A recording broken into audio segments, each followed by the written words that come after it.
But that is the field of biblical counseling, and it is in contrast to what's typically called Christian counseling, which integrates secular philosophies.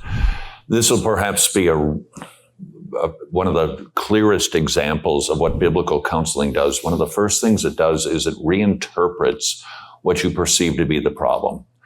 I'll bet we'll have a unanimous voice on this. What do you call somebody who drinks a lot of alcohol all the time and their life is getting messed up? They are called that is not what the Bible calls them. The Bible calls them a drunkard.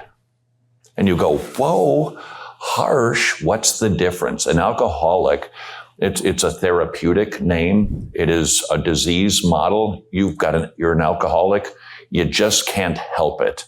And as you're prone to say, alcohol doesn't make you pour a drink and bend your elbow and put it up to your mouth and drink it. It is a choice to do it. The addiction model lets you off the hook. When the Bible comes along and says, you're a drunkard, while that sounds harsh, consider how hopeful that is. Because what is it to be drunk? According to the Bible, that is a sin. What does God specialize in?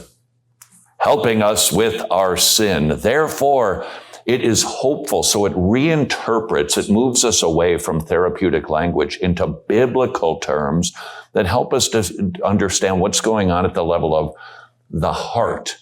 Another example, this unfortunately might be very practical for somebody, pornography. Talk about a scourge for your generation. It is pornography, and increasingly women are engaging in pornography.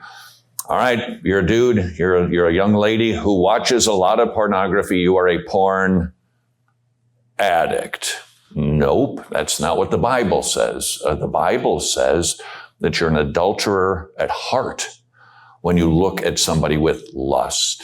So the Bible just rephrases everything, and then the Bible gives us help. I don't know that we brought any of these booklets, but we've got the QR code on a piece of paper that says, "Play the Man." There was a long-dead theologian. He talked about what you need to overcome your porn addiction. That's what they call it today. So you need a rubber band to snap your wrist. You need to go take a cold shower. That's what some secularists might tell you. Hey, get some friends. Make sure you got accountability, which may all be just very fine. But the Bible would say you need a higher affection.